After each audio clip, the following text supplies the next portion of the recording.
ข่าวสารเพื่อการประชาสัมพันธ์ก็มีความสนใจที่จะจัดทำหนังสือชุดชาพระคุณอันประเสริฐของพระรัตนตรัยขอความสุขความสวัสดีจงมีแด่ท่านผู้ฟังทุกท่านนะครับเช้าแบบนี้ก็จะว่าเช้าก็ไม่เช้าแล้ว9 โมงแล้วนะครับ9 โมงก็เมื่อเราเริ่มต้นด้วยความผ่องใสเราก็จะพบส่วนใหญ่และจะพบแต่ความผ่องใสไปตลอดครับถ้าเราไม่ผ่องใสตั้งแต่เช้าตื่นขึ้นมาแล้วจิตใจขุ่นมัวก็จะรู้สึกว่ามันจะขุ่นมัวมันเป็นความรู้สึกแล้วก็ส่วนใหญ่แล้วมันจะเป็นสถานการณ์แบบที่ว่านี้นะครับเพราะฉะนั้นจึงมีความสำคัญต่อทุกคนนะครับว่าเราจะต้องทำจิตใจของเราให้ผ่องใสซึ่งเป็นหนึ่งในหลักของพุทธศาสนาเป็นหัวใจของพุทธศาสนาว่าเรามี3 อย่างด้วยกันใช่ไหมครับว่าให้ยกเว้นจากบาปทั้งปวงจากความไม่ดีไม่งามทั้งหลายทั้งปวงให้ทำตรงกันข้ามกับความไม่ดีก็คือทำความดีแล้วก็อันที่3ประการที่3ก็คือสำคัญเหมือนกันก็คือการทำจิตใจให้ผ่องใสเป็นหัวใจของพุทธศาสนาซึ่งเป็นพุทธโอวาทพระพุทธเจ้าตรัสไว้เองเลยนะครับวันนี้ผมจะได้ขอเสนอเรื่องมรดกนะครับมรดกซึ่งจะต้องขยายความหน่อยว่ามรดกนั้นมันคืออะไรนะครับมรดกทรัพย์สมบัติของผู้ตายที่ตกทอดแก่ทายาทอันนี้เป็นความหมายตามพจนานุกรมนะครับราชบัณฑิตยสถานซึ่งถ้าจะขยายออกไปก็ได้ความหมายพอสมควรเหมือนกันนะครับว่ามรดกนั้นเป็นทรัพย์สมบัติไม่ต้องเป็นทรัพย์สมบัติของผู้ตายก็ได้แต่ว่าเป็นสมบัติของผู้ที่ยังมีชีวิตอยู่อย่างเช่นพ่อแม่มีมรดกมีที่มีทรัพย์สมบัติก็มอบมรดกให้ลูกๆเป็นอย่างถ้ามีลูกหลายคนก็แบ่งออกมาเป็นส่วนๆว่าใครได้อะไรบ้างก่อนที่จะอำลาจากโลกนี้ไปนะครับก็ต้องทำเป็นมรดกทำเป็นหลักฐานเอาไว้เผื่อว่า ตัวเองจากโลกนี้ไปแล้วก็จะไม่มีปัญหา คือมันจะเป็นเหมือนกับธรรมเนียมคนรุ่นต่อไปพอมีทายาทเขาก็จะมอบมรดกต่อไปก็มีหลายตัวอย่างเหมือนกันนะครับว่า ถ้าหากว่าผู้ที่จะจากไปนั้นไม่ได้มอบมรดกให้ใครอันนี้ก็ต้องเป็นเรื่องของการที่จะต้องถึงศาลนะครับทำเป็นเรื่องเป็นราวว่าจะได้มรดกหรืออย่างไรหรือไม่ได้บางทีเจ้าของมรดกไม่ได้มอบให้ใครเลยอย่างนี้นะครับอาจจะมอบให้เป็นสาธารณกุศลอันนี้ก็คงจะเป็นไปตามนั้นแต่ว่าถ้ามีทายาทมีอะไรก็ไปพึ่งศาลแล้วแต่ศาลจะสั่งแล้วก็เป็นอันจบนะครับมรดกถ้าพูดถึงมรดกทางด้านวัฒนธรรมอันนี้ก็มรดกนี้ก็เป็นสิ่งที่มีความสำคัญไม่น้อยกว่ามรดกที่กล่าวมาก็คือ ที่เอ่อบรรพบุรุษหรือมารดาบิดานี่มีทรัพย์สมบัติแล้วก็มอบให้ทายาทอย่างนี้นะครับตกแก่ทายาทมรดกที่ว่านี้ก็คือเป็นมรดกทางวัฒนธรรมวัฒนธรรมก็แบ่งออกมาเป็นหลายแขนงด้วยกันเช่นวัฒนธรรมภาษาวัฒนธรรมการใช้ชีวิตเป็นวิถีชีวิตอันนี้ก็เป็นวัฒนธรรมอย่างซึ่งแต่ละที่แต่ละภาคแต่ละท้องถิ่นนั้นก็มีวัฒนธรรมที่แตกต่างกันออกไปบางทีก็คล้ายๆกันบางทีก็ไม่คล้ายกันก็มีก็แตกต่างกันออกไปเลยทีเดียวก็มีอย่างเช่นเหนือสุดไปจรดถึงใต้สุดอย่างเนี้ยวัฒนธรรมก็มันไปคนละอย่างแต่ถ้าเป็นภาคเดียวกันบางทีในภาคเดียวกันนั้นก็ยังมีความแตกต่างกันออกไปในด้านภาษาครับในด้านภาษาแต่ละพื้นที่ก็จะพูดภาษาที่ไม่เหมือนกันแต่ว่าพอจะสื่อสารกันได้ในฐานะที่เป็นภาคเดียวกันก็อยู่ด้วยกันไปอย่างมีความสุขอย่างเช่นแถบจังหวัดเชียงใหม่จังหวัดเชียงใหม่ก็มีหลายที่นะครับก็ซอยออกไปเป็นอำเภออีกแต่ละอำเภอก็พูดไม่เหมือนกันแต่สื่อความหมายเหมือนกันจุดมุ่งหมายของก็คือการนำสารนี้ส่งให้ผู้รับสารว่ามันเป็นอย่างนี้อย่างนี้นะแต่ว่าวิธีการส่งสารนั้นไม่เหมือนกันแต่ถ้าเป็นภาษาไทยแล้วก็จะสื่อสารเหมือนกันอันนี้เป็นภาษากลางก็จะสื่อสารเหมือนกันแต่ถ้าใช้เป็นภาษาท้องถิ่นก็วิธีการสื่อสารนั้นก็จะแตกต่างกันออกไปถ้าคนในพื้นที่เหมือนกันนี่ก็ไม่มีปัญหาเพราะว่าสื่อสารกันได้สบายแล้วก็เข้าใจทันทีเลยแต่ถ้าสมมุติว่าเป็นคนที่ต่างพื้นที่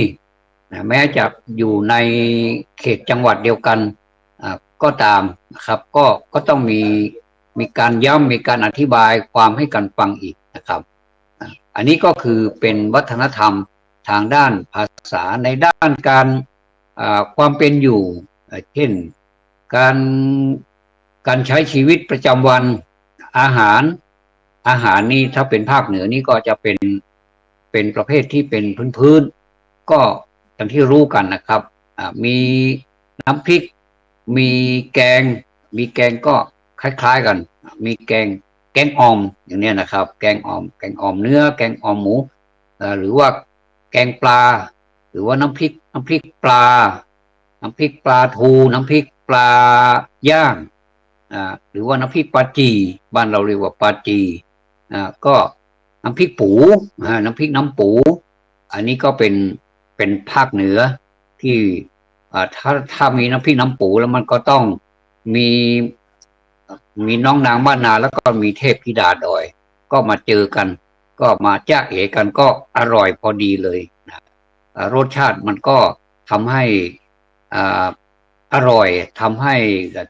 กินได้เยอะนะครับกินอาหารได้เยอะอันนี้เรียกว่าวัฒนธรรมการกินวัฒนธรรมการแต่งกายของเรานี่ก็ไม่แตกต่างกันครับโดยทั่วไปแล้วถ้าไปเป็นชาวไร่ชาวนาก็จะนิยมเป็นผ้าเสื้อหม้อห้อมนะกางเกงสะดอเรียกว่าเสื้อหม้อห้อมเตียวสะดอนะอันนี้ง่ายๆแล้วก็เข้ากับบรรยากาศของทุ่งนาเลือกสวนทุ่งนาก็ จะเป็นแบบนี้แล้วก็จะมีผ้าขาวม้านี่บ้านเรานี่เรียกว่าผ้าตองเป็นคำว่าตองนี้มันจะมาจากอะไรผมก็ยังเดี๋ยวต้องไปสืบดูว่าคำว่าตองนี้มันเป็นยังไงแต่ว่าผ้าขาวม้านี่เป็นภาคกลางนี่เป็นผ้าขาวม้าใช้ได้ทั่วไปถ้าเราใช้ว่าผ้าขาวม้าแสดงว่าทั่วประเทศนี้รู้กันเลยว่ามันเป็นผ้าแบบไหนแต่ถ้าเป็นผ้าตองภาคอื่นก็คงจะงงถ้าไปภาคอีสานภาคใต้ ถ้าเรียกว่าผ้าขาวม้านี่ก็คงจะงงกันไปใหญ่เหมือนกันต่างคนต่างไม่ทราบความหมายว่ามันคืออะไรนะครับ อันนี้การแต่งกายสมัยนี้การแต่งกายก็ก็รู้สึกว่ามันจะมีความผิดแผกแตกต่างกันจากสมัยก่อนจะว่ามากก็มากนะครับจะว่ามากก็มากเพราะว่าเราตามสมัยก็ก็ไม่เป็นไรก็ถือว่าเป็นสิทธิ์นะครับเป็นสิทธิส่วนบุคคลว่าจะแต่งตัวแบบไหนอย่างไรแต่ว่า ถ้ารักษานะครับบ้านเราเรียกว่ารักษาถ้ารักษาประเพณีเอาไว้นี่มันก็ดีนะครับผมไปเห็นบางคนนะครับบางคนบางกลุ่มแต่งตัวเป็นแบบเหมือนกับว่ารักษาประเพณีสุดๆเลยนะครับถ้าเป็นพี่น้องชาวไทยใหญ่หรือว่าไทยใหญ่เวลามีงานมีการอะไรเนี่ยนะครับก็จะแต่งตัวนะครับผู้หญิงผู้ชายแต่งตัวเป็นสัญลักษณ์ของความเป็นไทยใหญ่นะครับของความเป็นไทยใหญ่แล้วก็เหมือนกันหมดเลยครับเหมือนกันหมดเลยตั้งแต่ลูกเล็กเด็กแดงจนถึงผู้เฒ่าผู้แก่ก็จะแต่งตัวรักษาเอกลักษณ์รักษาสัญลักษณ์ของตัวเองเอาไว้ได้อันนี้เขาเรียกว่าสัญลักษณ์ของการแต่งตัวอันนี้นี่แน่นอนแล้วก็แน่นมากเลยนะครับส่วนคนพื้นเมืองก็จะมีหลากหลายก็จะมีปนกันไปนะครับแต่ถ้าหากว่าเป็นไฟบังคับมีไฟบังคับด้วยนะสมมุติว่าแต่งตัวเป็นช่างฟ้อนเป็นช่างฟ้อนเป็นฟ้อนเล็บก็จะมีเล็บที่มือก็มีเล็บที่มือนี่ก็เป็นฟ้อนเล็บแล้วก็จะแต่งตัวเรียบร้อยนะครับใส่ผ้าถุงนี้ก็ยาวถึงตาตุ่มเลยนะครับยาวแล้วก็มีดอกเอื้องไว้ที่ศีรษะก็ดูแล้วมันก็สวยงามแบบกุลสตรีของพื้นเมืองเรานะครับปัจจุบันนี้ถามว่ามีอยู่อีกไหมมีอยู่นะครับมีอยู่แล้วก็สีสันของเสื้อผ้าก็แล้วแต่กลุ่มจะจัดเป็นสีอะไรบางทีก็เป็นสีเหลืองบ้างผ้าสบายสีขาวบางทีก็เป็นสีชมพูบางทีก็เป็นสีแดงก็แล้วแต่นะครับก็รู้สึกว่าดูแล้วมันถ้าไปในงานที่มันใหญ่ๆงานฉลองงานอะไรนี่เราก็ดูหลากหลายตา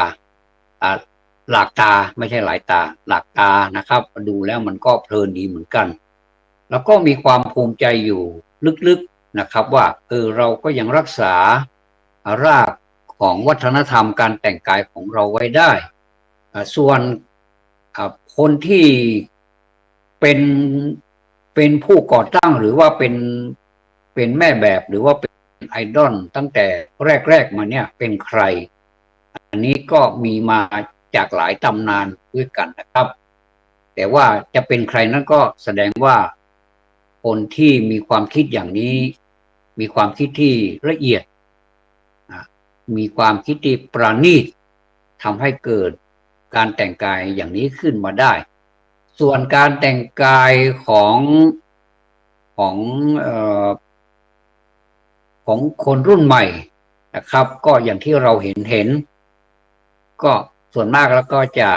จะสุภาพนะครับถ้าอยู่ในเขาเรียกว่าในกรอบนะครับอย่างนักเรียนนักศึกษาก็จะเป็นแบบฟอร์มของนักเรียนนักศึกษาในสถาบันนั้นๆนะครับแต่ถ้าเป็นแบบฟรีสไตล์อันนี้เราก็จะเห็นแบบของวัยรุ่น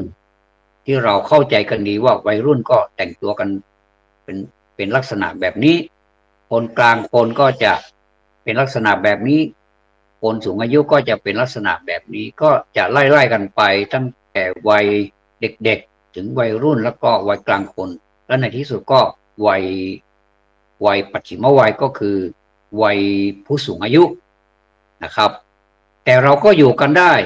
ด้วยประเพณีที่ยังเหมือนกับว่าเราไม่ไม่ได้แบบไปสุดๆก็คือไม่เหลืออะไรเลยนี่ก็ไม่เชิงนะครับเราก็ยังเหลือวัฒนธรรมการแต่งกายนี้ไว้ได้อยู่นะครับโดยที่พวกเราเต็มใจแล้วก็มี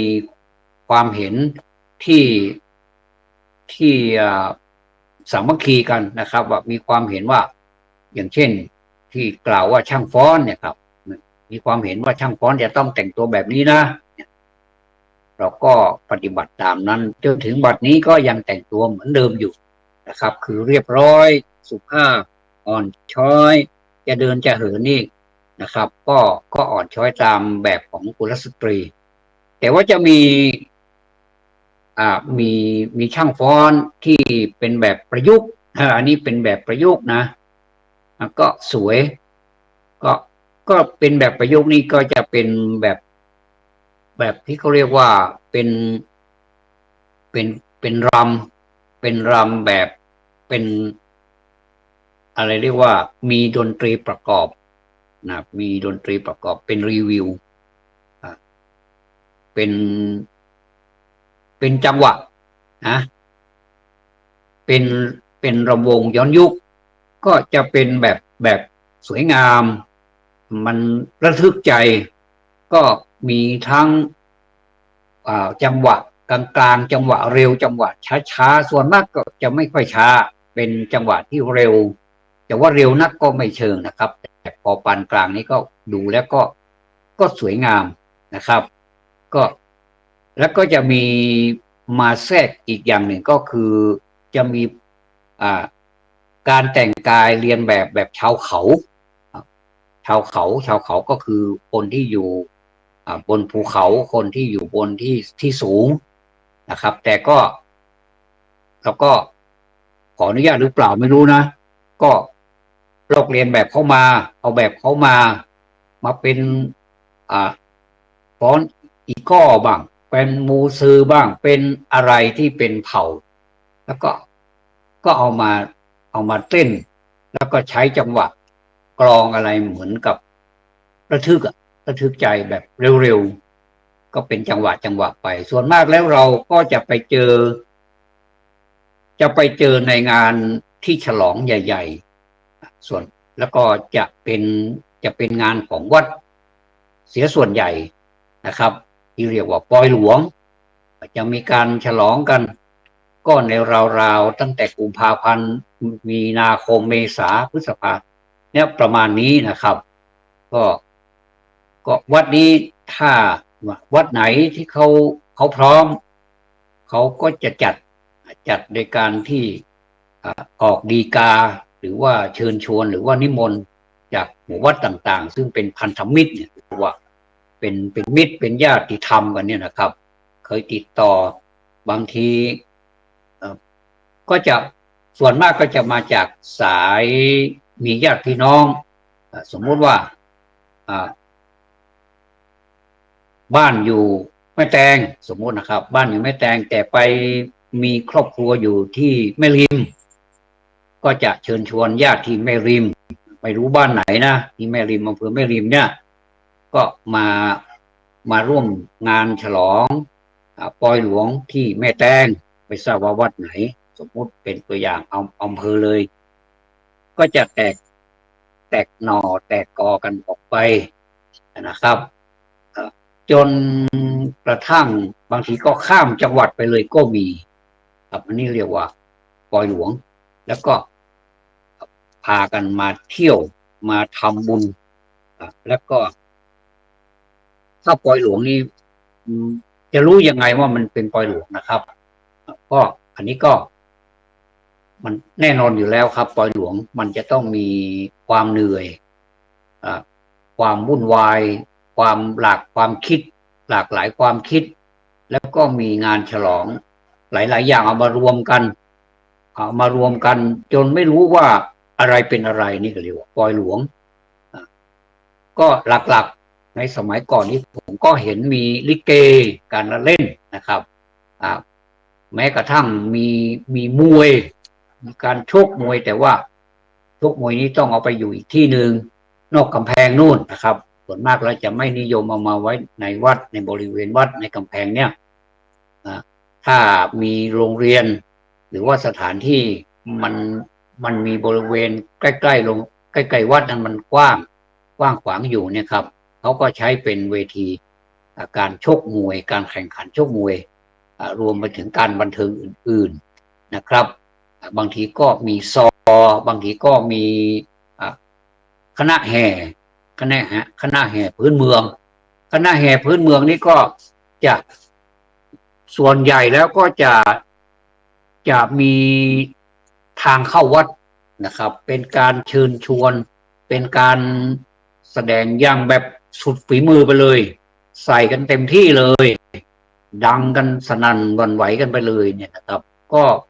ประหนึ่งว่าจะเป่าประกาศให้เทพพยดาทั้งหลายประกาศให้ฟ้าดินตลอดถึงมนุษย์ทั้งหลายนี้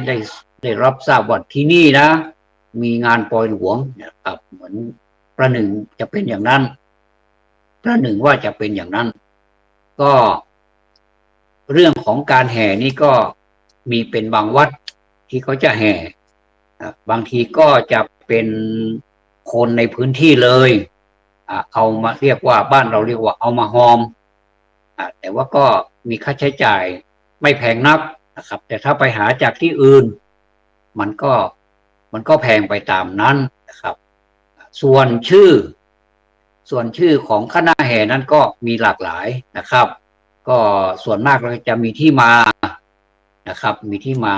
อย่างสมมุติว่าอย่างผมสมมุติว่าผมอยู่แม่ริมผมอยู่วัดโสพนารามอย่างเนี้ยนะก็เรียกว่าโสพนารามศิลป์เป็นต้นนะครับแต่ว่าเขาชื่ออะไรก็จะมันก็เป็นไปตามท้องถิ่นนะครับส่วนมากแล้วจะอาศัยพื้นถิ่นสันขยอมศิลป์อย่างเนี้ยนะครับแล้วก็ถ้าเป็นแม่แตงกับแม่แตงศิลป์จะมีคำว่าศิลปะแล้วก็มีกลันก็แสดงถึงว่าเป็นชื่อของบ้านถ้ากล่าวขึ้นมานี่แสดงว่าอย่างสันขยอมศิลป์นี่แสดงว่าอยู่บ้านสันขยอมมันก็สันขยอมมีหลายแห่งก็จะมีรายละเอียดของคำว่าสันขยอมศิลป์เนี่ยมาจากตำบลอำเภออะไรสมมุติว่าเป็นอำเภอแม่ริมก็จะเป็นสันขยอมศิลป์แม่ริมถ้าเป็นสันกำแพงสมมุตินะสันทรายก็จะเป็นไปตามนั้นเนี่ยนะครับอันนี้เรียกว่าเป็นมรดกทางวัฒนธรรมอย่างหนึ่งนะครับแต่ว่ามรดกบางอย่างก็ไม่ใช่มรดกแต่ว่าเอามาเพิ่มเติมในภายหลังซึ่งการเพิ่มเติมนี้จะดีหรือไม่ก็ขอให้ท่านผู้ฟังใช้ดุลพินิจพิจารณาดูว่ามันสมควรหรือไม่นะครับเพราะเรื่องนี้ผมก็เคยพูดแล้วเหมือนกันเราไม่ได้มาชวนให้ทะเลาะกันนะครับแต่ว่าให้มาชวนมาให้พิจารณาร่วมกันว่ามันสมควรหรือไม่อาจจะไปขัดใจของหลายคนก็ต้องขออภัยไว้ล่วงหน้านะครับไม่มีเจตนาแต่ว่าจะสมควรหรือไม่นั้นก็อยู่ที่คนส่วนใหญ่ว่าจะสมควรหรือไม่อย่างไรนะครับอย่างเช่นการแห่เป็นเทคเข้าวัดไปเนี่ยนะครับแล้วก็มันไม่ใช่เป็นเพลงที่จะอะไรที่จะเป็นการรักษาประเพณีพื้นบ้านของเราไว้ได้เนี่ยมันไม่ใช่แต่มันเป็นเพลงที่มันแบบมันหมิ่นเหม่ต่อวัฒนธรรมที่ดีนะอันนี้ก็ไปพิจารณากันก็แล้วกันนะครับอันนี้ก็เป็นวัฒนธรรมก็พูดมาก็มีหลายวัฒนธรรมการแต่งกายวัฒนธรรม การแสดงออกต่างๆช่างฟ้อนก็มีวัฒนธรรมของเขาฟ้อนก็มีหลายฟ้อนนะครับทั้งฟ้อนทั้งรำทั้งย้อนยุคนะครับย้อนยุคพูดถึงย้อนยุคนี้ก็ดีไปอย่างนะครับเป็นการที่เราเหมือนกับเราไปอยู่ในท่ามกลางของอดีตคนเรานี่ก็แปลกนะชอบอดีตไม่ว่าคนพูดเองก็ตามคนฟังเองก็ตามทำไมเราถึงผมถึงยืนยันว่าคนเรานี่ชอบอดีตถ้าไปอยู่ในวงคนที่มีอายุใกล้เคียงกันเนี่ยนะครับตั้งแต่อายุเลข5ขึ้นไปนี่ส่วนมากเราจะพูดถึงอดีตกันส่วนใหญ่แล้วก็ยิ่งเลข6ยิ่ง7เลข8ยิ่งโอ้ไปกันใหญ่เลยนะครับพูดถึงอดีตกันจำแม่นเหลือเกินว่าตอนนั้นอยู่ที่นั่นไปทำอะไรลำบากแค่ไหนบางคนก็บอกว่าโอ้ไม่มีใครที่จะเหมือนเราเลยเรานี่ลำบากกว่าเพื่อนและมีความทุกข์มากกว่าเพื่อนเลยประสบความสำเร็จได้นี่ก็โอ้โหเลือดตาแทบกระเด็นหรือว่าบางทีเลือดตากระเด็นแล้วกระเด็นอีกก็ยังไม่ประสบความสำเร็จเลยจนมาถึงบัดนี้ก็ยังเป็นคนที่ว่าไม่มีอะไรเป็นของตัวเองเลยอย่างนี้ก็มีครับแล้วก็บางคนก็โอ้กว่าจะสำเร็จในวันนี้ได้เนี่ยใช้ระยะเวลามาเป็นหลายปีบางทีก็เป็นสิบปีก็เปลี่ยนงานมาหลายงานนะแต่เราเองก็ไม่น้อยหน้าเหมือนกันเราก็ไปพูดผมก็เปลี่ยนงานหลายงานเหมือนกันไอ้ที่เปลี่ยนนี้ไม่ใช่เบื่อแต่ว่าเห็นว่ามันก็มีหน่อยเหมือนกันนะเบื่อนะการทำงานซ้ำซากบางทีมันก็เบื่อเหมือนกันแต่อยากจะเปลี่ยนอาชีพของตัวเองให้มันแบบอัพขึ้นอัปเกรดนั่นแหละอัพขึ้นก็ไม่ใช่ดาวน์โหลดไม่ใช่ดาวน์ลงแล้วก็อยากจะอัพขึ้นยิ่งเราไปอยู่ในเมืองหลวงเนี่ยนะครับการแข่งขันกันมันมีเยอะเหลือเกินเราเห็นคนที่เขาสบายเราก็อยากจะสบายเหมือนเขาบ้างเนี่ยนะแล้วก็ก็เก็บเล็กผสมน้อยทำงานอันไหนที่มันเป็นงานทำไปก่อนทำไว้ก่อนเดี๋ยวถ้าเราไปเจองานที่มันดีกว่าเราก็จะอัพเราก็จะเปลี่ยนงานก็จะเป็นแบบนี้นะครับต่างคนก็ต่างอัพตัวเองขึ้นบางทีอัพไปอัพมาก็กลับมาดาวเหมือนเดิมก็กลับมาอยู่ที่เดิมก็จะวนเวียนกันอยู่อย่างนี้นะครับอันนี้คือวิถีชีวิตว่าการทำงานเนี่ยการทำงานก็ดีวิถีชีวิตที่ผ่านมาก็ดีเนี่ยส่วนมากก็จะเป็นคนที่มีอายุแล้วก็จะนับไปก็ประมาณตั้งแต่เลข5นำหน้านี้ขึ้นไปนี่ก็จะมีเรื่องราวที่เป็นอดีตเนี่ยจำแม่นเหลือเกินนะครับทั้งแค้นทั้งรักทั้งชอบทั้งเกลียดมีสารพัดเลยโอ้โหมีให้เลือกหลายเวอร์ชั่นเหมือนกัน ก็ถ้าเรา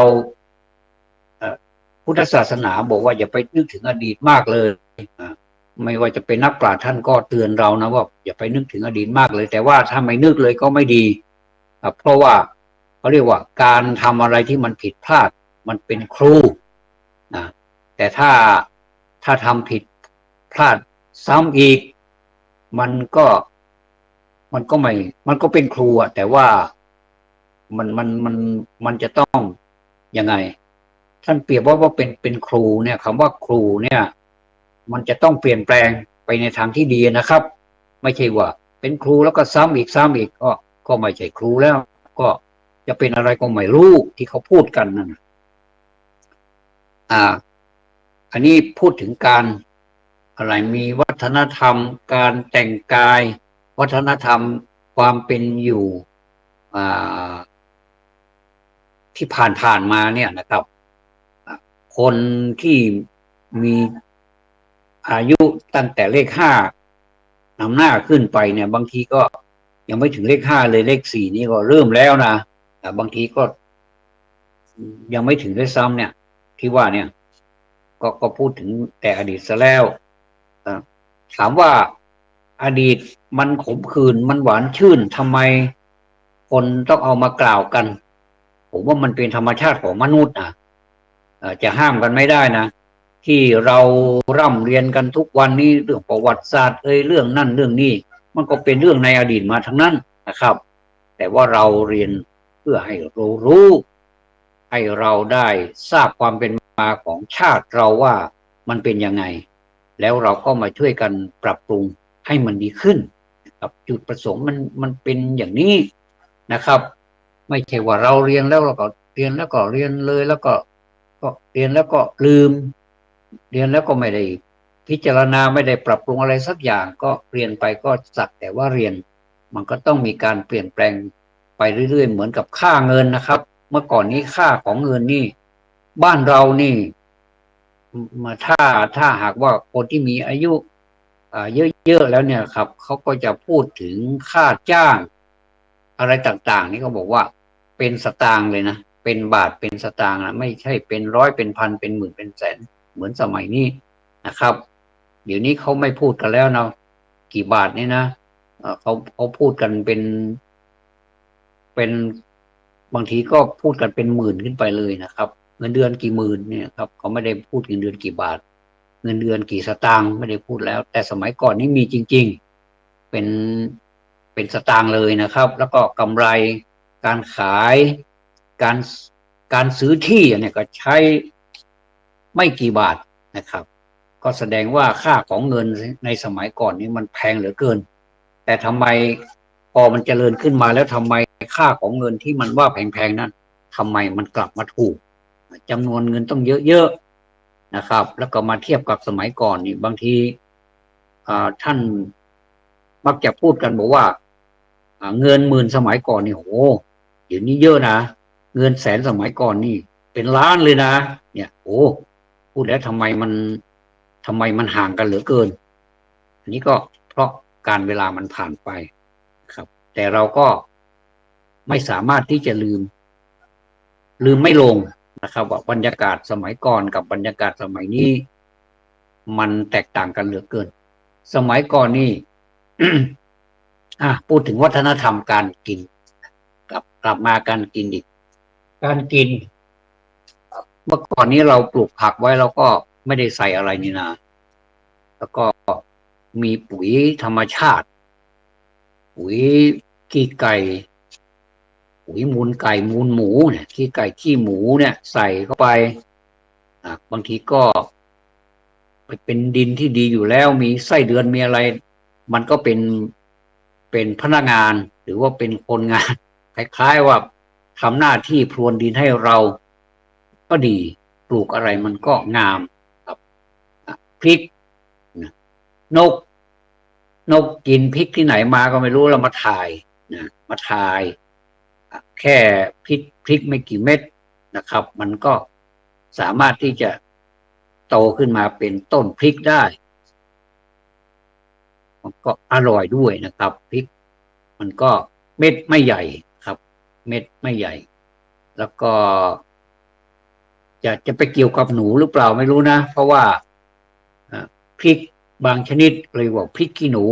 นะพริกขี้หนูจะเป็นขี้หนูหรือเปล่าก็ไม่ทราบนะครับความเป็นมาของมันแต่มันอร่อยถ้าเราใช้ใส่แกงใส่ส้มตำใส่อะไรที่มันแบบก็ถ้าจะมีแบบแกงแคคั่วแคนะบ้านเรานะก็จะใส่พวกนี้เขาเรียกว่าลูกโดดอันนี้ลูกโดดขนาดเล็กแต่ว่ามีความเผ็ดมากโอ้เผ็ดจริงๆเผ็ดจนแบบโอ้ต้องเอาน้ำมาเตรียมไว้เลยนะครับคนสมัยก่อนนี่มันไม่ใช้แก้วอย่างสมัยนี้มันใช้กระบวยหรือว่าน้ำบวยแล้วก็มันไม่มีน้ำขวดพลาสติกเหมือนสมัยนี้อันนี้ก็จะเริ่มเข้าไปสู่ในอดีตอีกแล้วนะครับก็มันอดไม่ได้ที่จะต้องพูดเนี่ยบ้านเรานี่จะมีเรียกว่าหาน้ำเป็นที่เก็บหม้อน้ำก็จะมีหม้อน้ำหลายลูกนะครับแล้วก็เอาน้ำจากบ่อน้ำนี่มาใส่เอาไว้ก็เวลากินแล้วมันเย็นชื่นใจไม่ต้องใช้ตู้เย็นแล้วก็หอมด้วยนะครับเวลากินข้าวที่มันเผ็ดๆเราก็ต้องนึกถึงน้ำละวิ่งไปที่กระบวยน้ำตักเอาน้ำมากินชื่นใจเหลือเกินนะครับแต่สมัยนี้มันต้องขวดใครขวดมันขวดก็มีขนาดเล็กขนาดกลางขนาดจัมโบ้ขนาดใหญ่ขนาดลิตรก็มีนะว่ามาแล้วก็ไม่ต้องมีอะไรละดื่มเลือกเลยนะครับขวดใครขวดมันเนี่ยความแตกต่าง นะครับแล้วก็พูดถึงผักนี่เวลาใส่ขี้ไก่ขี้หมูแล้วมันงามมันงามจริงๆแล้วก็มันก็ชอบใจมันก็ผลิตยอดผลิตอะไรให้เรานี่แบบไม่ยั้งเหมือนกันนะครับอย่างเช่นผักตำลึงผักแคบเนี่ยนะบ้านเราเรียกว่าผักแคบเนี่ยนะภาคกลางเรียกผักตำลึงเป็นต้นเนี่ยนะที่เป็นเถาเนี่ยนะเวลาเราจะกินนี่เราก็ไปเด็ดเอายอดมันมาแล้วก็ใบอ่อนๆด้วยเนี่ยอร่อยนะครับใส่แกงแคก็อร่อยใส่จับคั่วผัดแกงอร่อยหมดเลยแม้แต่มาจิ้มน้ำพริกก็อร่อยนะครับเอ่อเนี่ยยกตัวอย่างผักตำลึงนี้เป็นต้นเนี่ยก็ไม่เห็นมันมีพิษภัยอะไรไม่เห็นมันมีผลข้างเคียงต่อการที่จะไปเสี่ยงเป็นโรคภัยไข้เจ็บอะไรไม่มีนะครับแต่พอมาสมัยนี้นะมันเจริญเหลือเกินผักก็คงเรียกชื่อตามเดิมผักแคบหรือว่าผักตำลึงก็เรียกเหมือนเดิมแต่ว่าคุณค่าของผักนั้นๆเนี่ยมันเปลี่ยนจากเดิมไปเสียแล้วทำให้มนุษย์เนี่ยนะเสี่ยงต่อการเป็นโรคโน่นนี่นั่นสารพัดเลยก็มาจากพวกนี้เหมือนกันเพราะว่าอะไรเพราะว่ามนุษย์มันไปเปลี่ยนแปลง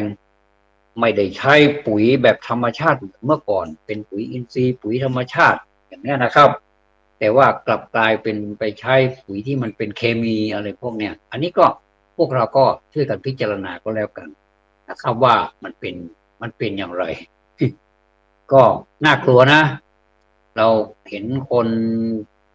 ที่ไปหาหมอแล้วโหเยอะเหลือเกินเนี่ยก็มีปัญหากันเยอะเหลือเกินก็มาจากนี้นะส่วนใหญ่จะมาจากพวกการกินนี่แหละนะครับอันนี้เราไว้ใจไม่ได้หรอกแม้แต่ผักตำลึงแม้แต่ผักอะไรต่างๆที่เราชอบกินแล้วก็ทำอาหารกันเมื่อก่อนนี้สะดวกสบายไม่เป็นอะไรส่วนมากไม่เป็นอะไรจนถึงไม่เป็นอะไรเลยเนี่ยแต่เดี๋ยวนี้ส่วนมากจะเป็นนะเป็นมากซะด้วยนะครับอันนี้เป็นวัฒนธรรมการกินที่คนสมัยก่อน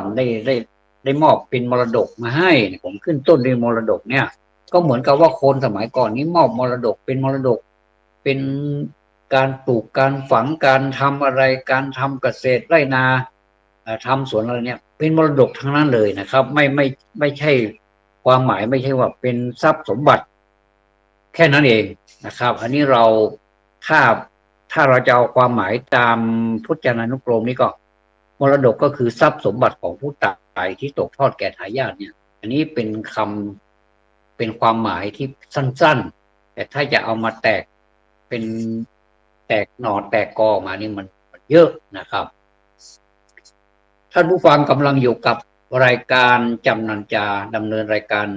โดยผมทวัฒน์นะครับทวัฒน์จำนันจาคลื่นนี้นะครับ104.50 เมกะเฮิรตซ์วัดฝายหินหลังมช.ครับหรือว่าวัดฝายหินมหาวิทยาลัยเชียงใหม่นะครับก็พบกันเป็นประจำก็พูดกันไปตามภาษาของความคิดที่อยากจะพูดนะคำพูดที่ออกมาจากความคิดบางทีก็ข้อมูลอาจจะผิดแผกแตกต่างแต่ผมก็อยากจะให้ท่านเลือกเอาข้อมูลที่มันเป็นข้อมูลที่มันมีประโยชน์จริงๆนะครับส่วนอารมณ์ที่ประกอบไปด้วยข้อมูลนั้นไม่ต้องเอาไปก็ได้นะครับเอาเฉพาะข้อมูลที่มันเป็นประโยชน์แก่สังคมผมก็ตั้งใจเหลือเกินนะครับว่าพูดแต่ละครั้งนี่ผมก็อยากจะให้เป็นประโยชน์แก่สังคมเพราะว่าเป้าหมายของการพูดเนี่ยนะครับมันก็ต้องใช้ทุนไหนจะทุนเวลาทุนค่าน้ำค่าไฟของสถานีทุนในการที่จะจัดทำโน่นทำนี่เป็นในรูปแบบของ Facebook ในรูปแบบของ YouTube ออกมาก็เป็นทุนทั้งนั้นนะครับทุนเหล่านี้นะครับเมื่อเราลงไปแล้วเนี่ยเราก็อยากจะให้มันเกิดกำไรไม่ใช่ว่า ไม่ได้อะไรเลยเนี่ยนะครับผมก็อยากจะให้มันได้ไม่ว่าจะมาในรูปแบบของธรรมะเข้าไปแทรกวัฒนธรรมเข้าไปแทรกประเพณีต่างๆที่กล่าวมาเนี่ยนะครับก็แล้วแต่เวลาแล้วแต่ผมนี่ไม่มีการกำหนดเลยว่าวันนี้จะพูดเรื่องอะไรอยู่ๆผมก็อยากจะพูดก็พูดขึ้นมาเลยก็สมกับคำว่าจำนันจานะครับจำนันจาก็เป็นการนำเสนอเรื่องการพูดโดยที่ว่าไม่มีอะไรไว้ก่อนเลยนะครับนึกอยากจะพูดว่ามรดกก็จะพูดถึงเรื่องมรดกวันนี้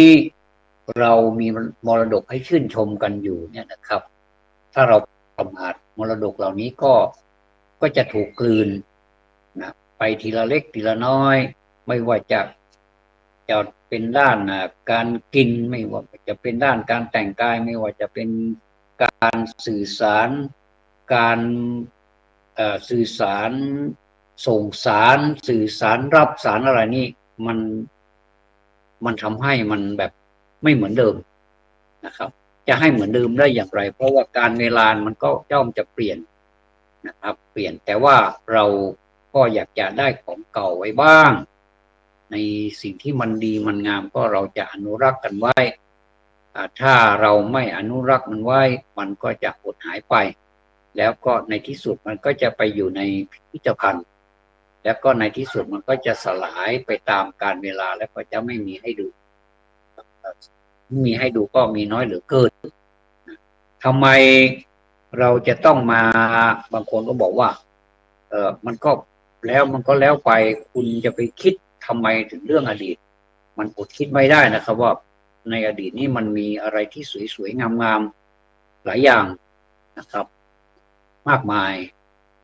แต่ละที่นี้ก็เป็นของสวยงามทั้งนั้นแต่เราก็ไม่ได้บ้าสวยงามนะครับเรา beautiful เราไม่ได้ beauty อะไรกับสิ่งเหล่านี้เราก็ไม่ได้มีความปลื้มอะไรกับมันมากมายนักแต่ว่ามันเป็นสิ่งที่น่าภูมิใจครับที่น่าภูมิใจที่คนรุ่นก่อนได้มอบมรดกเอาไว้ให้โดยตั้งใจหรือไม่ตั้งใจก็ตามนะครับก็ตอนนี้ผมยังไม่ได้พูดถึงมรดกการเข้าถึงพระรัตนตรัยเลยมรดกนี้ก็เป็นมรดกเหมือนกันคนเมื่อก่อนนี้ผู้เฒ่าผู้แก่หรือว่าไม่เฒ่าไม่แก่ก็ได้เนี่ยไปนอนวัดเขาก็จะสอนลูกหลานนะครับเวลาวันพระวันโกนไม่ว่าจะเป็นวันพระเล็กพระใหญ่พระเล็กก็คือวัน8 ค่ำพระใหญ่ก็14 ค่ำหรือ15 ค่ำเนี่ยนะครับก็จะไปส่งพ่ออุ้ยแม่อุ้ยหรือว่าผู้เฒ่าผู้แก่นี่ไปสมัยก่อนนี่ก็ไม่ค่อยมีรถมีราอะไรนะนี่ก็จะเข้าไปสู่อดีตเยอะก็พากันไปส่งท่านนะครับก็จะมีการนำสัมภาระส่วนตัวไม่ว่าจะเป็นผ้าห่มอะไรที่เกี่ยวกับเครื่องใช้ไม้สอยของท่านเหล่านั้นเนี่ยนะครับไปส่งที่วัดก็เป็นโอกาสที่พ่ออุ้ยแม่อุ้ยหรือว่าผู้สูงอายุทั้งหลายเนี่ยครับส่วนมากจะเป็นผู้สูงอายุก็จะมีวัยกลางคนบ้างนะครับไปวัดแล้วก็จะถือโอกาสนั้นนำไปกราบพระในวิหารแล้วก็จะซึมซาบออกมาก็เลยกลายเป็นคนที่มีอัธยาศัยดีเป็นคนที่มีมารยาทมีความประพฤติดีเหล่านี้ก็เป็นการปลูกฝังไ